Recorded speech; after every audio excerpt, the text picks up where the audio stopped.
আল্লাহর বান্দা যুবক এবার চিন্তা করে সিদ্ধান্ত নিল, স্ত্রী সহ বলে আমরা জংলার পাশে গিয়ে ছোট ঘর করে থাকবো। স্ত্রী রাজি হয়ে গেল। এবার জংলার এক পাশে ছোট ঘর করে থাকে। ছোট ঘরের ভেতরে স্বামী অজুর পানি গোসলের পানি আগায় দিয়া দরজা বন্ধ করে মানুষের বাড়ি কাজে চলে যায়। স্ত্রী ঘরের মধ্যে বৈশা ইবাদত করে আর স্বামী মানুষের বাড়ি চাকরি করে, সন্ধ্যাবেলা আসে বেতন যা পায় তা নিয়ে। আল্লাহর বান্দা মানুষের বাড়ি কাজ করে, স্ত্রীকে ঘরে রাখে, পর্দায় বেপর্দায় রাখে না। ওই মানুষের বাড়ি কাজ করে কিন্তু আজান হলে এক ওয়াক্ত নামাজ বাদ দেয় না। এরকম করতে করতে আমানতের টাকা দিয়ে কিছু জমিন করলো, কিছু সম্পদ রাখলো। আজকে শুক্রবার দিন আল্লাহর বান্দা কাজে যাবে না, কারণ আজ জুমার দিন নামাজ পড়বে, মসজিদে কাজ বন্ধ। অপেক্ষা করতেছে বান্দা নামাজে রওনা হয়ে যাবে। আজানটা হয়ে গেল, যুবক আল্লাহর বান্দা এবার ঘর থেকে নামাজের দিকে রওনা হয়ে গেল। বিবি সাহেবা আল্লাহর খাস বান্দি ইবাদতকারিনী পেছন দিক দিয়ে বলে, স্বামী দাঁড়াও। কোথায় যাও? বলে নামাজ আদায়ের জন্য যাই। বলে দাঁড়াও, নামাজ পড়তে যাইবে, কোনো বাধা নাই, তবে একটা সমস্যার সমাধানটা দিয়া যাও। তুমি সকালবেলা এক বস্তা গম মেইলের মধ্যে নিয়ে গেছো, ভাঙ্গায়া আটা নিয়ে আসবে, বিদ্যুতের সমস্যার কারণে পারোনি। নামাজে যাও, তবে আটার বস্তা নিয়ে দাও, না হয় জুমার নামাজের পরে মিলটা বন্ধ হয়ে যাবে, 2 দিন মিল খুলবে না, তালা বন্ধ থাকবে। ঘরের মধ্যে এমন অবশিষ্ট যে আটাও নাই যে ঘরের চুলায় রুটি বানানো হবে, 2 দিন উপবাস থাকতে হবে। অতএব না, তাড়াতাড়ি নামাজে যাও, তবে আটার বস্তা এনে তারপরে নামাজে যাও, টাইম এখনো বাকি আছে নামাজের। আল্লাহর বান্দা যুবক স্ত্রীর চিন্তা করে করে এক কদম 2 কদম সামনে দেয়। কি করব? আটার বস্তা আনবো নাকি মসজিদে নামাজে যাব? আল্লাহর বান্দা এরকম করে কদম কদম হেঁটে হেঁটে বাড়ির আঙ্গিনা পেরিয়ে যখন চললো মসজিদের দিকে রওনা, পেছন থেকে একটা বাচ্চা দেখে বলে, চাচা দাঁড়াও। কোথায় যাও? বলে নামাজে যাই। বলে তোমার হালাল টাকার উপার্জন করা টাকার থেকে একটা খরিদ করা দুধের গাভী, যেই দুধ তুমি বিক্রি করে সংসার চালাও, সবে মাত্র ওই গাভীটা খোয়ার থেকে রশি সিরিয়া জংলায় চলে গেছে। চাচি বলেছে গাভীটা এনে দাও, না হয় হিংস্র প্রাণী ধ্বংস করে ফেলবে, তারপরে নামাজে যাও। আল্লাহর বান্দা আবেদ যুবক চিন্তায় পড়ে গেল, আটার বস্তা আনা দরকার, না হয় 2 দিন না খেয়ে থাকতে হবে। 2 নম্বরে জঙ্গল থেকে গাভীটা আনা দরকার, না হয় আমার হালাল টাকার সম্পদ নষ্ট হয়ে যাবে। এখন আমি কি আটার বস্তা আনতে যাব, গাভী আনতে যাব, নাকি মসজিদে নামাজ আদায় করতে যাব? আল্লাহর বান্দা চিন্তা করে আর সামনে আগায়। কিছু দূর যাওয়ার পরে মসজিদের কিনারায় আর সামান্য বাকি, হঠাৎ করে তাকায় দেখে পেছন থেকে আল্লাহর বান্দা ডাকে, বলে যুবক দাঁড়াও। কোথায় যাও? বলে নামাজে যাই। বলে তুমি হালাল টাকা দিয়ে একটু জমিন কিনছিলে নাকি? বলে হ্যাঁ। বলে বহুদিন ধরে আমাদের এলাকায় পানি নাই, বৃষ্টি নাই, ফসলগুলো নষ্ট হয়ে যাচ্ছে, মেশিনওয়ালাকেও সিরিয়ালে পাওয়া যায় না, পানি দরকার। আল্লাহর মহিমা হলো ভাগ্যের চাকা ঘুরে গেল, তোমার জমিন আর আমার জমিন পাশাপাশি আছে। মেশিনওয়ালাকে আমি আধা ঘন্টা সময়ের জন্য সিরিয়াল পেয়েছি আমার জমিনে ফসলে পানি দেওয়ার জন্য। যেহেতু তোমার জমিনটা আমার পার্শ্বের জমিন, যাও মেশিনওয়ালার এই মুহূর্তে খবর দিয়ে তোমার জমিনেও পানির ব্যবস্থা করো, তারপরে নামাজ আদায় করো। এখন যদি না যাও মেশিনওয়ালা চলে যাবে, 2 মাসে সিরিয়াল পাবে না, ফসল নষ্ট হয়ে যাবে। আল্লাহর বান্দা যুবক চিন্তায় পড়ে গেল, মুসিবত নিয়ে যুবক চিন্তায় পড়ে গেল। আটার বস্তা আনা দরকার, গাভী আনা দরকার, জমিনে পানির জন্য মেশিনওয়ালাকে খবর বলা দরকার। এখন আমি বিপদে পড়ে গেলাম, মহা মুসিবতে পড়ে গেলাম। এই মুসিবত থেকে আমি উদ্ধার করার রাস্তা কোথায় খুঁজে পাই? কার কাছে আমি এই মুহূর্তে সাহায্য চাই? বলেন কচুয়া এলাকার মুসলমান, এতক্ষণ আলোচনার দ্বারা কি বুঝলেন? সাহায্য কার কাছে চাইব? আমার নবীর থেকে দামি আর কেউ আছে নাকি? বলেন, আমার নবীর হায়াত কত ছিল দুনিয়াতে? কথা বলেন না কেন? আমার সেই নবীর 63 বছর হায়াতের মধ্যে কোনো কিছুর প্রয়োজন হতো কিনা? হয়তো না। বলেন, আমার নবীর জীবনে কিছু প্রয়োজন হলে কার কাছে চাইতেন? আমার বিশ্ব নবী যদি জিজের প্রয়োজনে আমার আল্লাহর কাছে চাইতে পারে, ওরে বাঙালি কচুয়ার মুসলমান, জবাব দাও, তুমি কেন আল্লাহর কাছে না চাইয়া মাজারে আর কবরে চাও? এই মুসলমান নিমক হারাম, বলো আমার নবী কিছু প্রয়োজন হলে কোন কবরে গিয়া চাইতেন? কথা বলেন না কেন? কার কাছে চাইতেন? সেই আল্লাহ নাই? ক্ষমতা দুর্বল? তাহলে তোমার চাইতে অসুবিধা কি? তোমার চাইতে অসুবিধা কি? আসলে জাহান্নামের ভয় নাই। আল্লাহ তাআলা বলেন, সাহায্যের দরজা আমারটাই খোলা আছে, অল টাইম, চাইলেই পাবি, আর কারো দরজা খোলা নাই। সকলের দরজায় তালা লাগানো রে গোলাম। দুনিয়ার সবাই চাইলে বেজার, আমি আল্লাহ না চাইলে বেজার। আমি আল্লাহর কাছে যে চাইলো সে পেয়ে গেল। তবে চাওয়ার আমরাও চাই, আপনারাও তো মোনাজাতে কোন আল্লাহ কোটিপতি বানাও। আল্লাহ বানান না কেন? এত চাইলাম পাই না কেন? চাওয়ার পদ্ধতি জানা লাগবে। পদ্ধতি আছে না?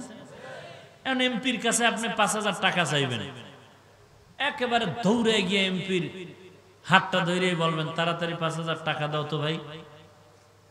এটা কি পদ্ধতি হইল? সাহায্য সকলের দরকার, কার থেকে নিব? কথা বলেন না কেন? 3 নাম্বার কথা ছিল আমার, কোন পদ্ধতিতে নিব, কিভাবে নিব?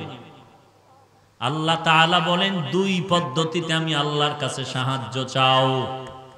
ইয়া আইয়ুহাল্লাযীনা আমানুস্তাঈনু বিস-সাবরি ওয়াস-সালাহ। 1 নাম্বার পদ্ধতি ধৈর্য, 2 নাম্বার পদ্ধতি হলো নামাজ। আজকে মুসলমানের কাছে ধৈর্য নাই, নামাজও নাই। আছে ধৈর্য? এই যে বয়ানের শুরু থেকে উঠতেছে উঠতেছে উঠতেছে, উঠতেই আছে। আছে কোন ধৈর্য নাই? রমাজানে দেখা গেল ধৈর্য। তারাবি 8 রাকাত পড়িয়াই মসজিদে তুফান, মনে হয় ফনি আইছে, দৌড় কি একেবারে বুক ফুলায় যাইতেছে। কি বাহাদুর! আমরা 8 রাকাত ওয়ালা পাবলিক কি বাহাদুরের বেশে বের হয়ে যায়। কোন হুজুরের ফতোয়া দিল কাজ হবে না, কারণ সে কাতারের মুফতি, তো কাতার, কুয়েত, ওমান ঘুরে টুইরা বাংলা পণ্ডিত হয়ে আইছে, বাংলা হুজুর। কথা কইলি বলে, হুজুর আপনারা কিসের আলেম? আমরা বুখারী মুখস্থ করে আসছি। আসিন এরকম বেয়াদব।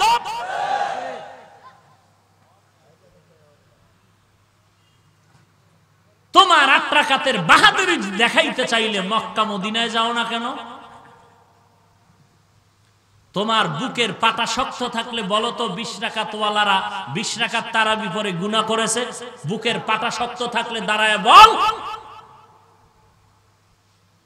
বরং ধন্যবাদ দিতে হবে 20 রাকাত ওয়ালাকে। আপনি 8 রাকাত পড়েন, এজন্য আমাদের কোনো হিংসা নাই, দ্বন্দ্ব নাই, দূরত্ব নাই। বাকি বিনয়ের সাথে আপনি বের হন। আপনি তারাবি না পইরা বিড়ি টানলে কে আপনারে জিগায়? কিন্তু আপনি মসজিদে ঢুকছেন, বের হবেন আদব রক্ষা করে। 20 রাকাত ওয়ালা যারা নামাজ পড়বে তাদের অন্তরে যেন কোনো দুর্বলতা না আসে আপনি চলে যাওয়ার কারণে। পুরা মসজিদটারে খালি কইরা বের হয়ে যায়। তো আপনি যদি 8 রাকাত পরে বের হবেন এটা শিওর হয়ে থাকেন, তো বারান্দায় দাঁড়াইতেন, ভিতরে ঢুকলেন কেন 20 রাকাত ওয়ালার ফাঁকে? বাহাদুরি করেন, ইবাদত করেন বাহাদুরি, অহংকারী। খোদার ইবাদত করবেন বিনয়ের সাথে, মাস্তানি করেন। জোরে আমিন কইয়া কি বাহাদুর, মনে হয় জান্নাত রিজার্ভ হয়ে গেছে জোরে আমিন কওয়ার দ্বারা। আর আস্তে আমিন ওয়ালারা সব জাহান্নামের 0 পয়েন্টে আছে। কি বাহাদুরি! ইবাদত করো বাহাদুরির জন্য, মাস্তানি করো ইবাদত নিয়ে। আবু হানিফার একটু গালি দিছে, কি খুশি! হ্যাঁ, পিসাবকে একটু গালি দিলে কি মজা পায়, তাবলিগলার বিরোধিতা করলে কি মজা পায়, উজানি চরমনায়ের একটু বিরুদ্ধে কথা শুনলে কি মজা লাগে। আল্লাহ হেদায়েত দান করুন। কি বাহাদুর! বুকে হাত বাইদা দাঁড়াইছে, পাও ছড়ায়া দাঁড়াইছে। কি বাহাদুর! বাহাদুরির কি আছে মিয়া? তুমি আল্লাহর ইবাদতে দাঁড়াইছো, তুমি এখানে থাকবা চূড়ান্ত বিনয়ী, যে তোমার মতো আল্লাহর আদালতের বড় আসামি আর কেউ নাই। তুমি বাহাদুরি করো কোন ইবাদতের মুসাল্লায় দাঁড়িয়ে। তুমি নবীর হাদিস মানলা, হাদিস মানতে গিয়া বুকে হাত, জোরে আমিন, 8 রাকাত, প্যান্ট শার্ট টাইয়ের হাদিস পাইলা কই? দাড়ি কামান্না হাদিস পাইলা কই? তুমি না বুখারীর হাফেজ, বুখারীর মধ্যে দাড়ি ক্লিন করার সবক আছে নাকি? তাহলে তুমি একালে বুকে হাত বাঁধো হাদিস মানো, জোরে আমিনের হাদিস মানো, প্যান্ট শার্ট টাইয়ের হাদিস কই? দাড়ি কামান্না হাদিস পাইলা কই? কই পেয়েছো? অহংকারী কোথাকার! মাস্তানি করো। এদেশের দীর্ঘ বাংলাদেশের 40 বছরের ইতিহাসে যারা বাংলাদেশে মাদ্রাসায় বুখারী পড়ায়, মুসলিম পড়ায়, তিরমিজি শরীফ পড়ায়, আবু দাউদ শরীফ পড়ায়, এরা হাদিস বুঝে না। তুমি ওমান, কাতার, কুয়েত ঘুরে সব বুঝে ফেলছো। আর সেই বাহাদুরির ঠেলায় কচুয়া বাজারে আড়া যায় না। মসজিদ গরম, হায় হায়, আল্লাহ হেদায়েত দান করুন। রাগ করতেছেন না ভাইরা আমার? এই জন্য বলি, ইসলামের ব্যানারওয়ালা মুনাফিক থেকে সাবধান। যারা একচাটিয়া তাবলীগের বিরুদ্ধে কথা বলবে, যারা একচাটিয়া আহলে হক পীর মাশায়েখের বিরুদ্ধে কথা বলবে, কোন দলিল দরকার নাই, বিনা দলিলে তারা ভণ্ড ভণ্ড ভণ্ড। কোন দলিল লাগবে? দলিলের প্রয়োজন হলে উলামায়ে কেরাম নিয়ে বসবে। আপনাদের কোনো দলিল নাই, উলামায়ে কেরামের পক্ষ থেকে ফাইনাল জবাব। তাবলীগের বিরুদ্ধে যারা ইশারা ইঙ্গিতে কথা বলবে, আহলে হক চরমনাই উজানির বিরুদ্ধে যারা কথা বলবে, তারা দলিল ছাড়া ভণ্ড ভণ্ড ভণ্ড।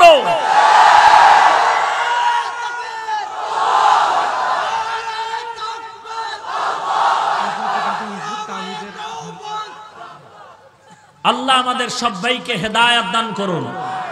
আরো জোরে বলেন, খুব সাবধান, খুব সাবধান, খুব সাবধান। আল্লাহ আমাদের হেদায়েত দান করুন।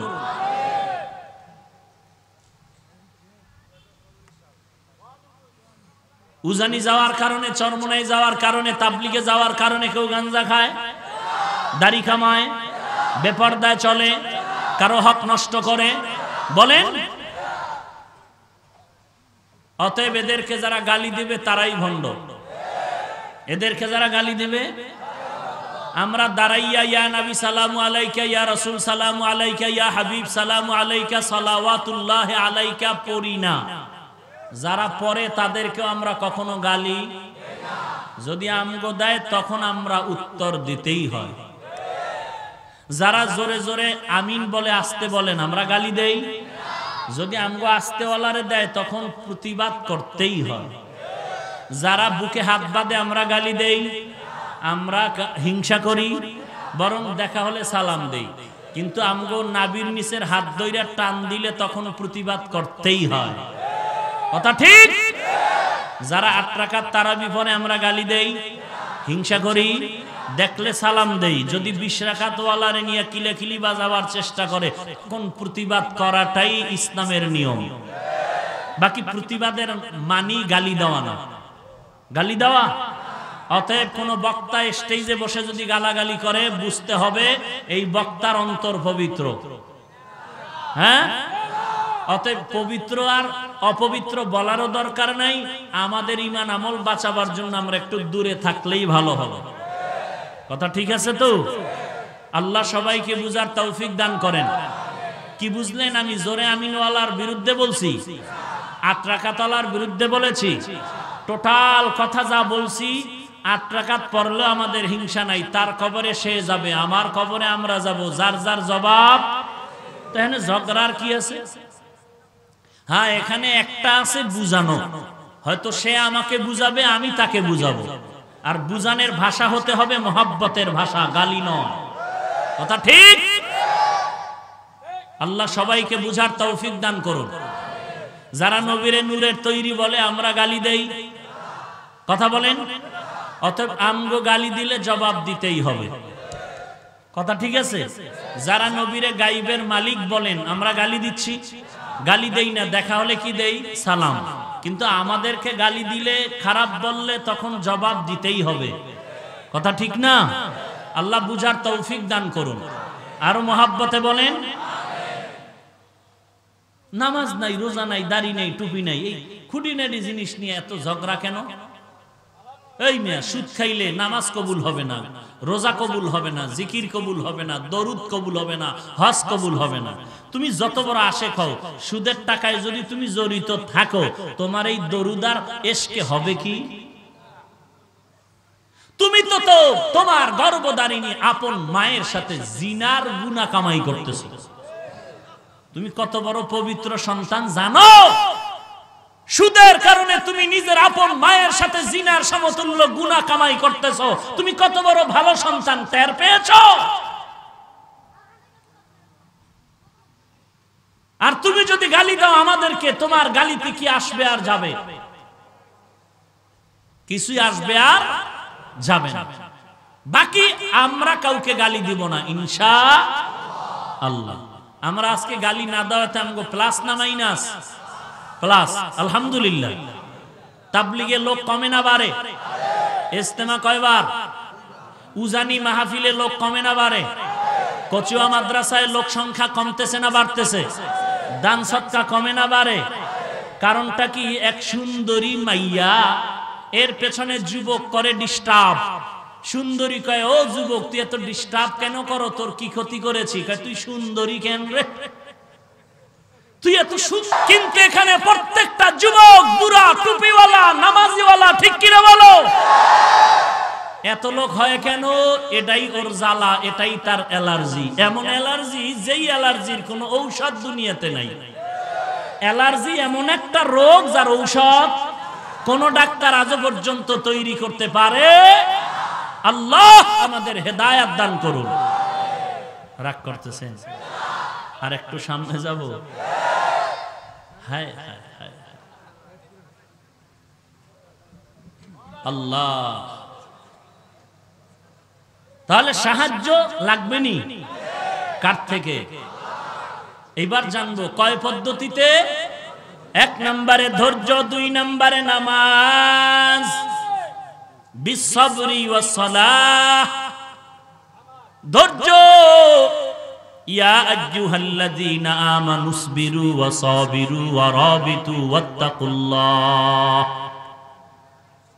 ওয়াল আসরি ইন্নাল ইনসানা লাফি খুসর ইল্লাল্লাযীনা আমানু ওয়া আমিলুস সালিহাত ওয়া তাওয়াসাউ বিল হক ওয়া তাওয়াসাউ বিস সবর। আসেনি ধৈর্য? বারবার আল্লাহ বলেন ধৈর্য ধারণ করো, কারণ কিয়ামতের ময়দানে আল্লাহ ধৈর্য ধারণকারীদের বিনা হিসাবে জান্নাত দিয়ে দিবে। ইন্নামা ইউওয়াফাস সাবিরুনা আজরাহুম বিগাইরি হিসাব।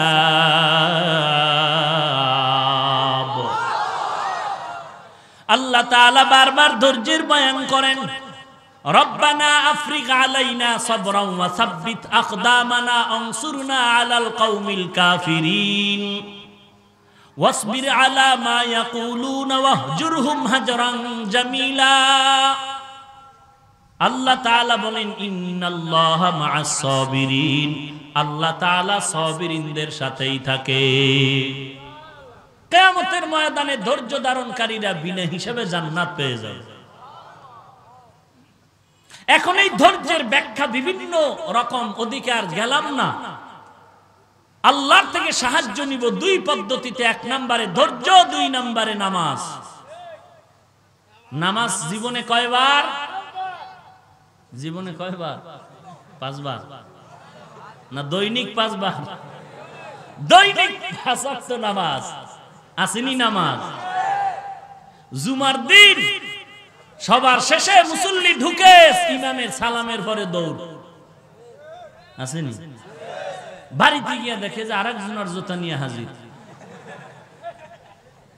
ভাইরা আমার, রমাজানে তারাবির ভিতরে হাফেজ সাহেবের তেলাওয়াত একটু যদি লম্বা হয়ে যায়, কমিটিরা সবাই কয় হুজুর অমুক মসজিদের হাফেজের নামাজ আগে হইল, আপনার দেরি কেন? আর যেই মসজিদের হাফেজ এত তাড়াতাড়ি পড়ে শুকর আদায় করে হুজুর, কচুয়ার হুজুরের কাছে আইসা কয় হুজুর আলহামদুলিল্লাহ আপনাদের দোয়া কি হইছে? কামগো হাফেজ না জানো বিদ্যুৎ ফেল, কোন দিক দিয়ে যে শেষ করলো টেরি পাওয়া যায় না। আছে ধৈর্য? এরে নবীর উম্মতের দল, দেখো সেই বাইতুল্লাহ মসজিদে নববীর মধ্যে গিয়া দেখো, এমনি নামাজে যেমন তেলাওয়াত করে হাফেজ সাহেব, ইমাম সাহেবগণ ওইভাবে আস্তে আস্তে তেলাওয়াত করে। এত সুন্দর মজার আওয়াজ, মনে হয় যেন আসমান থেকে আল্লাহ তাআলা নাজিল করতেছে। ভাইরা আমার, আল্লাহ বলেন সাহায্য যদি পেতে চাও দুই পদ্ধতিতে আগাও, এক নম্বরে ধৈর্য, দুই নম্বরে নামাজ। দৈনন্দিন 5 বেলার নামাজ, 5 ওয়াক্ত নামাজ বাদ দেওয়ার কোনো উপায় নাই। 5 ওয়াক্ত নামাজ পড়ো।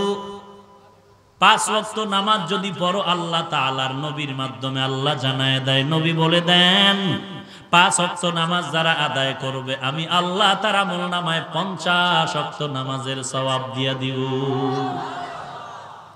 নবী বলেন কোন উম্মতেরা যদি এশার নামাজ জামাতে পড়ে ঘুমাও, ঘুম থেকে যদি আবার উঠিয়া ফজরের নামাজ আদায় করে নাও, ঘুমের মধ্যে যে সময়টা কাটাইলা এই সময়ও নেকের পাল্লায় ওজন দেওয়া হবে।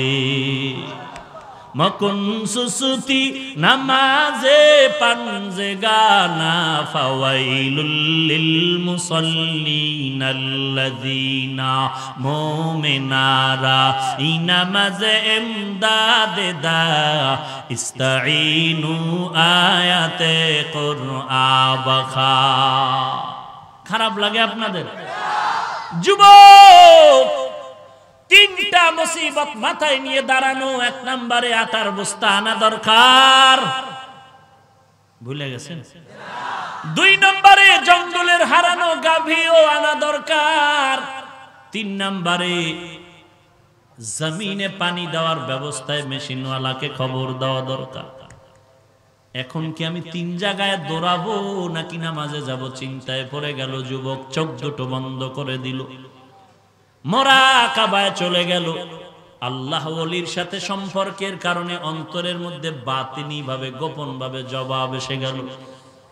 আমার পীর সাহেব হুজুর বয়ান করে আল্লাহর কোরআনের কথা শুনাইছিলেন, ইয়া আইয়ুহাল্লাযীনা আমানু ইস্তাঈনু বিস-সাবরি ওয়াস-সালাহ ইন্নাল্লাহা মা'আস সাবিরিন। আল্লাহ তাআলার নির্দেশনা হলো বান্দা পাহাড় পরিমাণ বিপদ যদি আসে 2 পদ্ধতিতে আল্লাহরে স্মরণ কর, বিপদ থাকবে না। 1 নম্বরে ধৈর্য, 2 নম্বরে নামাজ। এই চিন্তা করিয়া যুবক সিদ্ধান্ত নিল আটার বস্তা আনতে যাব না, গাবি আনতেও যাব না, মেশিনওয়ালার কাছেও যাব না। আমার প্রথম কাজ হলো ধৈর্যের সাথে আমি মাওলার দরবারে নামাজে গিয়া হাজিরা দেই। যুবক চলে গেল, নামাজে গিয়া সেজদায় পড়ে কান্না শুরু করলো, মোনাজাত করে, আল্লাহ তুমি জানো আমার মতো গরিব এই এলাকায় আর কেউ নাই রে আল্লাহ। আমার এক গরিব স্ত্রী ঘরের মধ্যে রাখি, পর্দা করি, বেপর্দায় নেই না রে আল্লাহ। মহা 3টা বিপদ মাথায় রেখে তোমাকে ভুলি নাই। তোমার কদমে সেজদায় পড়ে গেলাম। ও আল্লাহ, কুদরতি হাত দিয়া সহযোগিতার দরজা খুলে দাও। আল্লাহর বান্দা যুবক কান্না করে দোয়া করে, কান্না করে দোয়া করে, কান্না করে দোয়া করে, এবার বিদায়। বাড়িতে যাচ্ছে, মনে মনে ভাবতেছেন চোখের পানি বৃথা যাবে না। আবার মনে মনে কয়, আমার মতো গুনাহগারের চোখের পানি কি আল্লাহর কাছে কবুল হবে? আল্লাহর বান্দা এইভাবে কান্না করা অবস্থায় ঘরের দিকে রওয়ানা। বাড়ির দরজা দিয়া ঢুকিয়া গরুর খোয়ারে তাকায় দেখে হারানো গাভীটা ঘরের ভিতরে দাঁড়ানো। আল্লাহর বান্দা যুবক শুকর আদায় করে আবার খুশি মনে ঘরের মধ্যে যায়। দরওয়াজায় নক করে স্ত্রী দরজা খুলে দিলেন, গিয়া দেখে বিবি বসে বসে রুটি বানাচ্ছে। আল্লাহর বান্দা অহংকারী না, আলহামদুলিল্লাহ শুকর আদায় করে দৌড়ায় গেল জমিনের কাছে। জমিনের কিনারায় গিয়া তাকায় দেখে পানি দ্বারা জমিনটা পুরা ভরপুর হয়ে গেল। আল্লাহর বান্দা এবার স্ত্রীর কাছে এসে বলে, ও বিবি রুটি বানাও, পরে আগে বলো কোথায় তুমি আটা পেয়েছো বলো। আল্লাহর বান্দি এবার ডাক দিয়া কয়, চোখের পানি ছেড়ে বলে, ও স্বামী আমার, তুমি আমাকে বিবাহ করেছো, তুমি যেমন গরিব আমিও তেমন গরিব। তুমি যখন আমাকে ঘরে রেখে যাও, আমি স্ত্রী ঘুমাই না, কারণ আমার বাবাও গরিব আমিও গরিব ঘরের একটা মেয়ে সন্তান। আমার বাবার কষ্টের জীবন আমি তাকায় তাকায় দেখেছি। বাবায় কোমরে মাজায় গামছা লাগায় মানুষের বাড়ি কাজ করে খানা নিয়ে আসে। এমনও ঈদের দিন গেছে একটা নতুন জামা আমার বাবায় দিতে পারে না। মাঝে মাঝে তাকায় দেখতাম আমার মায়ের কাছে বাবায় বসে বসে কান্না করে। আমি বলতাম, রে ও মা, বাবায় কেন কাঁদলো? মা বলতো, তোরে একটা জামা দিতে পারে নাই, দুঃখে তোর বাবায় কান্না করছে। এমন কষ্টের জীবন পারায়া তোমার ঘরে আসছি, তুমিও বড় গরিব, অন্যের বাড়ি কাজ করিয়া কত কষ্ট করে আমার ঘরে এনে দাও। তোমার এই কষ্টের কামাই পেয়ে যদি আমি আরামে খাইয়া ঘুমায় যাই, আমার মাওলা বেজার হয়ে যাবে। আমি ঘুমাই নাই, তুমি যখন নামাজে চলে গেছো আমি নামাজের মুসাল্লায় বসে গেছি। ওযু বানায়া নামাজের সিজদায় পড়ে আল্লাহর কাছে কান্না করে বলেছি, রে মালিক, তোমার বান্দা এত কষ্ট করে জীবন চালায়, তারপরও তোমাকে ভুলে না। তোমার হাজিরা দেওয়ার জন্য মসজিদে চলে গেল। ও আল্লাহ, তুমি কুদরতি সাহায্যে বিপদের রাস্তা খুলে হেফাজতের ব্যবস্থা করে দাও।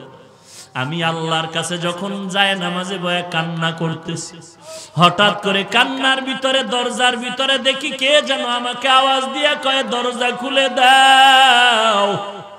আমি দরজাটা খুলিয়া দেখি এক বান্দা আটার বস্তা নিয়ে দাঁড়ায় আছে। আমি বললাম, রে ভাই, তুমি কোথা থেকে আসছো? বলে, আমি অন্য এলাকার এক বান্দা।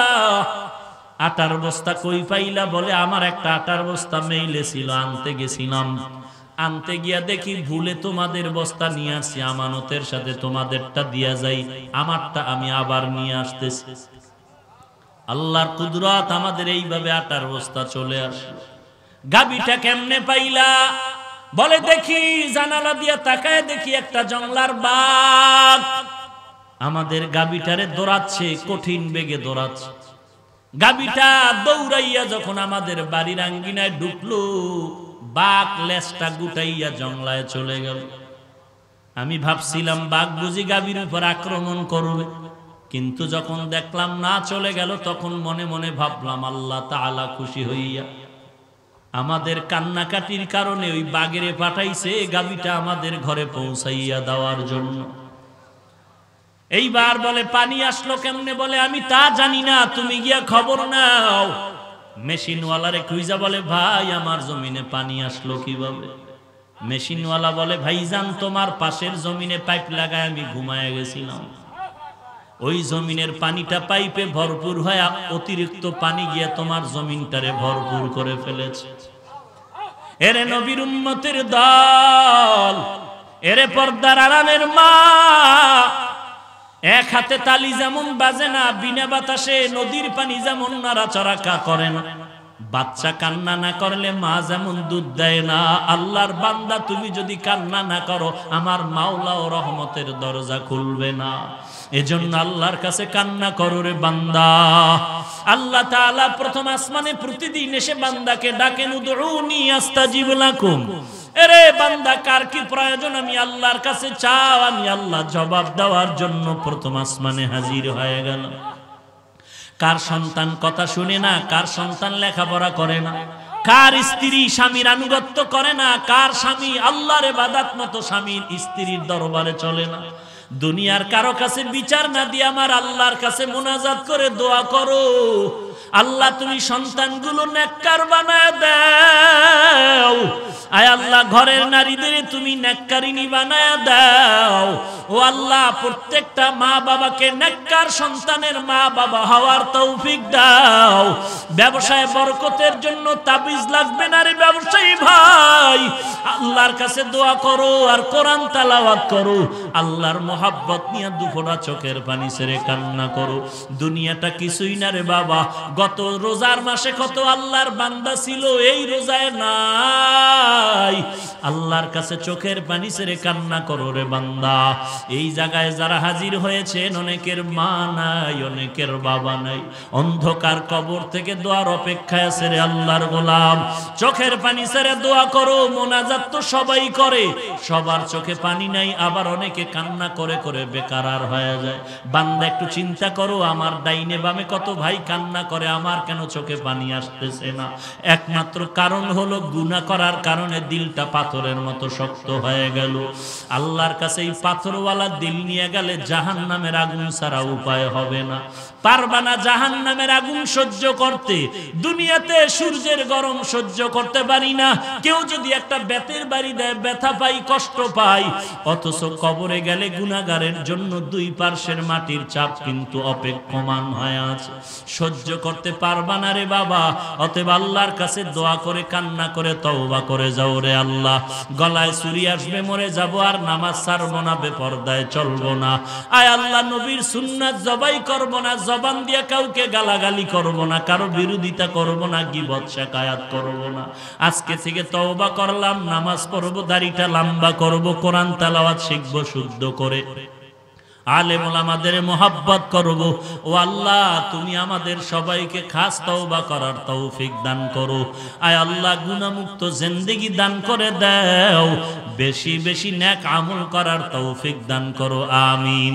আলহামদুলিল্লাহি রাব্বিল আলামিন, والصلاة والسلام على سيد الأنبياء والمرسلين وعلى آله وأصحابه أجمعين يا أرحم الراحمين يا أرحم الراحمين يا أرحم الراحمين رب ارحمهما كما ربياني صغيرا اللهم إنك عفو تحب العفو فاعف عني اللهم إنا نسألك رضاك والجنة اللهم إنا نعوذ بك من سخطك والنار اللهم إني أستودعك حياتي وإيماني وعملي وأهلي ومالي وعزتي فإنه لا يضيع ودائعك আয় আল্লাহ, কুদরতের নজর দিয়ে দেখেন, এই বৃষ্টি বাদলের মধ্যে আপনার বান্দারা আপনাকে ভুলে নাই। বসার জায়গা নাই, কত মানুষ কষ্ট করে বসেছে, দাঁড়ায় দাঁড়ায় কথাগুলো শুনেছে। টাকার লোভে আসে নাই, খানার লোভে আসে নাই রে আল্লাহ, একমাত্র আপনার মোহাব্বত, নবীজির মোহাব্বত। জীবনে আপনাকেও দেখে নাই, নবীকেও দেখে নাই রে আল্লাহ। ও আল্লাহ, ওলামায়ে কেরামদের মোহাব্বতে নবীজির সুন্নতের টুপি মাথায় দিল, দাড়ি রাখলো, লম্বা জামা পরলো। কত মানুষ আজকে দাড়িওয়ালা বলে গালি দেয়, টুপিওয়ালা বলে গালি দেয়, নবীর আদর্শ নিয়ে টিটকারি করে, তামাশা করে। এরপর আপনার বান্দারা টুপি ফালায় না, নবীর সুন্নাত ফালায় না। ও আল্লাহ, জীবনটারে নষ্ট করেছি গুনাহ করিয়া রে আল্লাহ। গুনাহের কারণে শয়তানের ধোঁকায় পড়ে চোখ না পাক, জিহ্বা না পাক, অন্তর না পাক করেছি, হাত না পাক করেছি। ও আল্লাহ, আপনার দরজায় ফিরে আসছি, আর গুনাহ করব না রে আল্লাহ। আমরা তওবা করতেছি, আর গুনাহ করব না রে আল্লাহ। আয় আল্লাহ, কত বড় বড় বেঈমানকেও তো মাফ করে দিয়েছেন আল্লাহ। আমরা তো আপনার আদরের নবীর উম্মত, নবীজির মুহাব্বতে আমাদেরকে কবুল করে নেন আল্লাহ। আমাদের জীবনের গুনাহ মাফ করে দেন আল্লাহ। আজকের মাহফিল নাজাতের ওসিলা বানায় দেন, পুরা এলাকায় হেদায়েতের বাতি জ্বালায় দেন, সবার সিনায় হেদায়েতের দৌলত দান করেন আল্লাহ। ঘরে ঘরে কোরআন সুন্নাহর বাতি জ্বালায় দেন। আয় আল্লাহ, মাইক লাইট প্যান্ডেল যারা দিল তাদের কবুল করে নেন, দান সদকা যারা করেছে কবুল করে নেন, মাদ্রাসা কবুল